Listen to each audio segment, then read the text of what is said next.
Hello friends, चलिए आज के इस वीडियो में बताने जा रहे हैं कैंसर। अगर वीडियो पसंद आए तो प्लीज़ चैनल को सब्सक्राइब करें।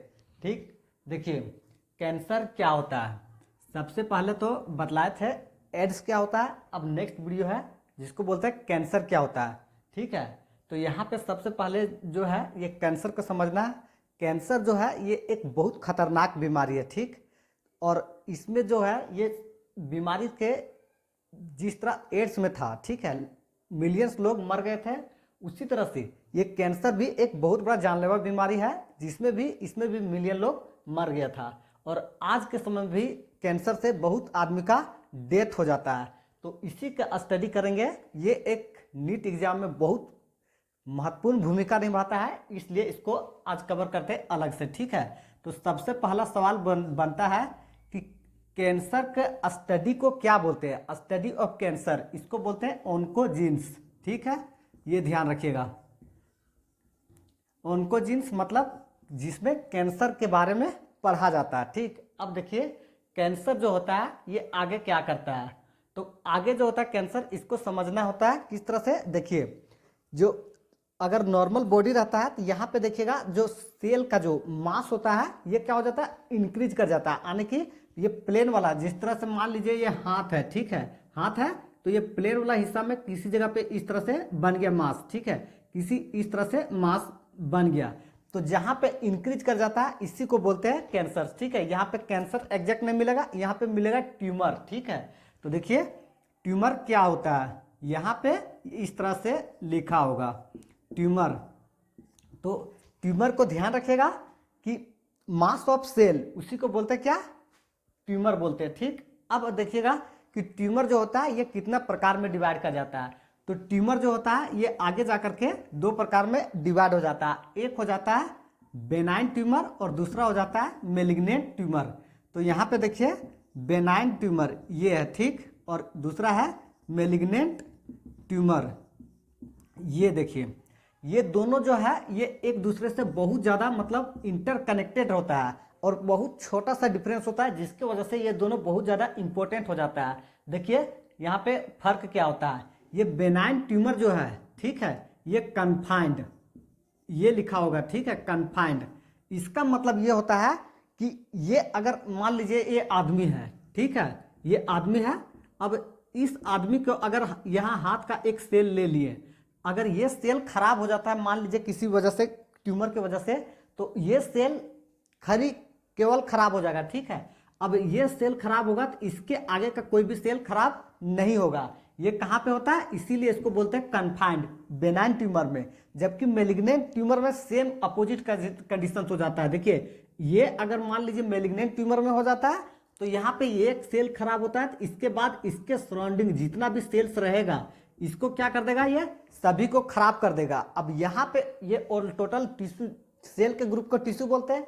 अब एक टिश्यू खराब करने के बाद ये क्या करेगा, ब्लड के साथ मिक्स होकर के मतलब एक पार्ट से दूसरे पार्ट्स में चला जाता है। तो इस तरह से ये जो होता है ये कन्फाइंड नहीं होता है, ये ध्यान रखिएगा, ये स्प्रेड करने वाला होता है। यहाँ पे कन्फाइंड से लिख दे हैं, नोट कन्फाइंड मतलब एक जगह पे स्पेसिफिक नहीं रह सकता है, ये फैलने वाला होता है।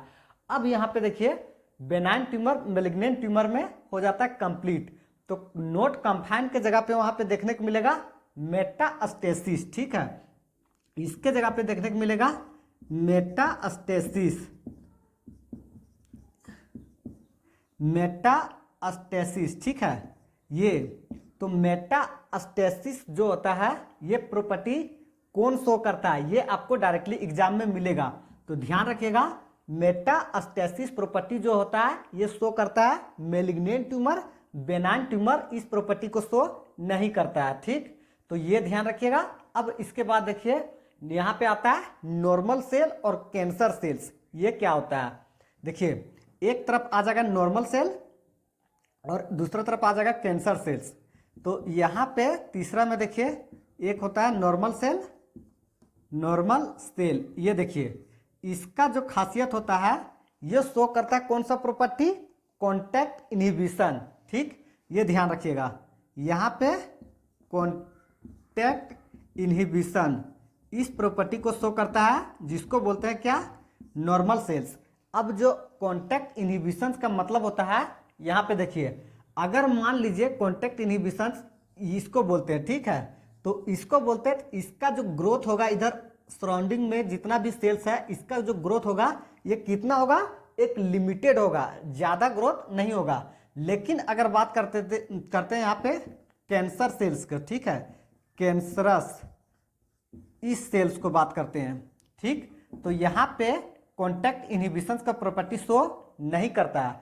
इसलिए नहीं करता है क्योंकि कैंसरस सेल्स में जो होता है सेल्स, यहाँ पे देखिए, यहाँ पे अगर मान लीजिए कैंसर वाला सेल है तो यहाँ पे ग्रोथ इस तरह हो सकता है, इस तरह से ग्रोथ हो जाएगा, मतलब एक लिमिटेड ग्रोथ नहीं होता है। तो कॉन्टैक्ट इनहिबिशंस का प्रॉपर्टी कैंसर सेल में नहीं शो करता है। तो इस तरह से यहाँ जो था ये डिफरेंस था और बहुत ज़्यादा इंपॉर्टेंट है, सवाल में डायरेक्टली ये सब आता है, ठीक है। अब देखते हैं कि यहाँ पे कैंसर के विषय में ऑलमोस्ट यहाँ पे कंप्लीट हो गया। अब देखते हैं कॉजेज ऑफ कैंसर, ठीक है, कैंसर का कारण क्या क्या हो सकता है। तो देखिए कैंसर का जो कारण होता है वो तीनों कारण होता है, एक तो फिजिकल हो जाएगा, एक तो केमिकल हो जाएगा और तीसरा जो है ये बायोलॉजिकल हो जाएगा। आने के देखिए फिजिकल मतलब जो इस तरह से बॉडी है, इसी बॉडी को समझिए। फिजिकल मतलब डायरेक्टली फिजिकल टच करके इसको डिस्ट्रॉय कर देते हैं, इसको बोलते हैं फिजिकल। केमिकल जो डायरेक्टली नहीं, जैसे मान लीजिए तंबाकू को हम ले, ठीक है, सिगरेट को ले लिए, तो सिगरेट के साथ क्या था, केमिकल था, और उसके साथ जो कैंसर हो रहा है यहाँ पे, ठीक। अब इसके बाद बायोलॉजिकल है, ठीक है, तो बायोलॉजिकल में ले लेते हैं जैसे वायरस का, ठीक है, तो यहाँ पे मिलेगा एक सिंगल, उतना ज़्यादा इंपॉर्टेंस नहीं है, जिसको बोलते हैं ऑन्कोजेनिक वायरस, ठीक है, जिसके वजह से कैंसर हो जाता है। तो यहाँ पे देखिए इसको ध्यान से रखिएगा। अब नेक्स्ट जो है यहाँ पे इंपॉर्टेंट आ जाता है केमिकल वाला, ठीक, और उसके बाद फिजिकल वाला आता है, उसको भी थोड़ा सा देख लेते हैं। तो यहाँ पे थोड़ा सा करते हैं हम इरेज, उसके बाद नेक्स्ट जो है बताते हैं। देखिए कॉजेज ऑफ कैंसर में, ये कॉजेज ऑफ कैंसर क्या क्या हो सकता है। तो सबसे पहला नंबर पे है फिजिकल वाला, ठीक है, जो डायरेक्टली बॉडी के टच करता है। एक आ जाता है आयनाइजिंग रेडिएशन, एक आ जाता है नॉन आयनाइजिंग रेडिएशन वाला, और एक आ जाता है दूसरा नॉन आयनाइजिंग ये वाला, ठीक है। तो इसमें देखिए इसके अंदर जो होता है आयनाइजिंग के अंदर हो जाता है एक्स रेज, गामा रेज, ठीक है, एक्स रेज ये हो जाता है, एंड दूसरा जो होता है ये होता है गामा रेज, ये आ जाता है। और नॉन आयनाइजिंग रेडिएशंस में आता है एकमात्र अल्ट्रावायलेट रेज, यूवी रेज, ठीक है। ये जो होता है ये बहुत खतरनाक होता है, बहुत बार बताए थे। किसके लिए होता है, ये डीएनए के लिए होता है। ये डीएनए को क्या कर देता है, ये डीएनए को डैमेज कर देता है, पूरा खत्म कर देता है। तो यहाँ पे जो फिजिकल रीजन था वो ये था। अब देखते हैं कि केमिकल रीजन में क्या होता है। तो केमिकल रीजन में ध्यान रखिएगा टोबैको स्मोक, ठीक है, ये होता है, जिसके वजह से क्या होता है, ध्यान रखिएगा, इसके वजह से कैंसर कहाँ पे होता है। तो टोबैको जो होता है मतलब सिगरेट, कहाँ, सिगरेट पीने वाला होता है, और पीने वाला की वजह से होता है लंग कैंसर। ये ध्यान रखिएगा यहाँ पे लंग कैंसर, ठीक है। तो ये था, बहुत ज़्यादा इंपॉर्टेंट है, इसका ध्यान रखिएगा। अब नेक्स्ट जो आता है कि कैंसर जो होता है ये ब्लड का, उसको क्या कहते हैं। तो यहाँ पे बहुत इसको साइड करके लिखते हैं कि ब्लड कैंसर जो होता है, ब्लड कैंसर जिसको बोलते हैं ल्यूकेमिया, कैंसर ल्यूकेमिया, ठीक है। ये आप ध्यान रखिएगा इसको बहुत ज़्यादा कि ल्यूकेमिया किसको कहते हैं।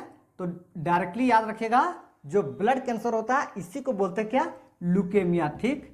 अब यहाँ पे हो जाता है क्या कि कॉजेज जो होता है कैंसर का ये हो जाता है फिनिश। अब नेक्स्ट देखते हैं कि डिटेक्शन ऑफ कैंसर को डिटेक्ट कैसे करते हैं, इसको समझते हैं। देखिए तो डिटेक्शन में ये ध्यान रखिएगा, detection and diagnosis of cancer. Detection में जब भी होता है तो यहाँ पे 3 प्रोसेस को ध्यान रखिएगा।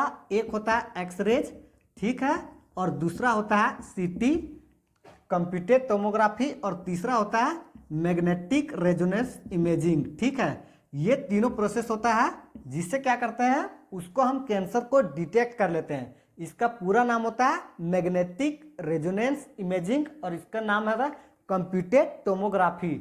अब इसके अलावा एक बहुत इंपॉर्टेंट हो जाता है जो कैंसर को डिटेक्ट करने के लिए इस्तेमाल किया जाता है और उसको अधिकतर जो होता है स्टूडेंट ध्यान नहीं देता है, वो कौन सा होता है? ये होता है एंटीबॉडीज, ठीक है, ये वाला। तो एंटीबॉडीज को जो होता है इसको अधिकतर सब इग्नोर करके चलता है, लेकिन इसको आप ध्यान रखिएगा कि ये एक बायोलॉजिकल प्रोसेस है एंटीबॉडीज वाला, जिसके अनुसार क्या करता है कैंसर को हम डिटेक्ट कर लेते हैं। अब देखिए नेक्स्ट जो बात आता है वो सबसे लास्ट पॉइंट है कि कैंसर को हम क्या था देख लिए, कैंसर का कारण क्या था वो भी देख लिए, कैंसर को हम कैसे डिटेक्ट कर सकते हैं ये भी देख लिए। अब बताते हैं कि कैंसर को हम ठीक कैसे कर सकते हैं। ठीक, कैंसर ट्रीटमेंट ऑफ कैंसर, ये ध्यान रखिएगा, ठीक है। ट्रीटमेंट ऑफ कैंसर इसका सबसे बड़ा जो इम्पोर्टेंट है, ये 3 तरह से इलाज होता है, लेकिन एग्जाम में डायरेक्टली क्वेश्चन आता है अल्फा इंटरफेरोन, ठीक है, ये इसका बहुत बड़ा इंपॉर्टेंट है और ये डायरेक्टली सवाल में आता है कि ट्रीटमेंट ऑफ कैंसर क्या होता है, तो ध्यान रखिएगा अल्फा इंटरफेरोन। अब देखिए इसका जो 3 प्रोसेस है ट्रीटमेंट का, इसमें से है एक रेडिएशन थेरेपी, एक है सर्जरी, ठीक है, और एक है इम्यूनोथेरेपी। तो रेडिएशन थेरेपी जो होता है उसमें भी ट्रीट किया जाता है और इम्यूनोथेरेपी से भी ट्रीट किया जाता है, ठीक किया जाता है, और इसके बाद जो है तीसरा प्रोसेस से भी इसमें ठीक किया जाता है। अब एक ऐसा होता है जो तीनों मिला करके इस्तेमाल किया जाता है। तो ऑलमोस्ट ये काम किसके लिए होता है? ये सिर्फ जो ट्यूमर ग्रोथ होता है, सेल का जो मास बढ़ जाता है, इसको खत्म करने के लिए, ठीक है। अगर इसको हम डायरेक्टली केमोथेरेपी के माध्यम से हम ठीक करते हैं, ठीक है, केमिकल के अनुसार, ठीक है, तो यहाँ पे अगर कीमोथेरेपी के माध्यम के अनुसार इसको हम ठीक करते हैं तो इसके लिए हमको क्या करना पड़ेगा? इसके लिए हमको लेना पड़ेगा ड्रग्स, ठीक है। अब ये ड्रग्स को देंगे तो ये धीरे धीरे टूटेगा जरूर, इसका मास जो होता है ये क्या हो जाएगा? डिक्रीज करेगा। लेकिन यहाँ पे बहुत बड़ा रोल हो जाता है कि कीमोथेरेपी के कंडीशंस में, कीमोथेरेप्यूटिक ड्रग्स के कंडीशंस में इसका साइड इफेक्ट बहुत इंपॉर्टेंट हो जाता है, जो बहुत बार एग्जाम में देखने को मिलता है कि इसका साइड इफेक्ट क्या होता है।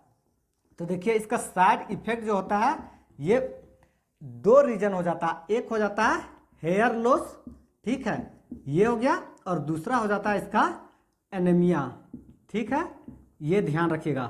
तो ये दोनों को आप बिल्कुल नहीं खोइएगा, किसी भी हाल में भूलिएगा नहीं कि अगर ड्रग्स के अकॉर्डिंग इसको ठीक करेंगे तो क्या हो जाएगा?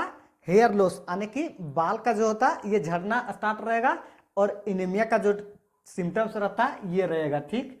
अब यहाँ पे इसके बाद कैंसर में आगे इम्पोर्टेंस कुछ भी नहीं है, तो चलिए आगे अगर कुछ बचा है तो ध्यान रखते हैं। जैसे इसका जो मैक्सिमम ट्रीटमेंट का इस्तेमाल किया जाता है जिसको बोलते हैं सर्जरी, क्योंकि सर्जरी में थोड़ा सा सेफ होता है, अच्छा मतलब महसूस होता है, इसी का रीजन, और ऐसा कोई खास नहीं है कि सर्जरी से ही ठीक होता है, लेकिन मोस्ट ऑफ केसेस में क्या होता है कैंसर को ट्रीट करने के लिए सर्जरी का इस्तेमाल करते हैं।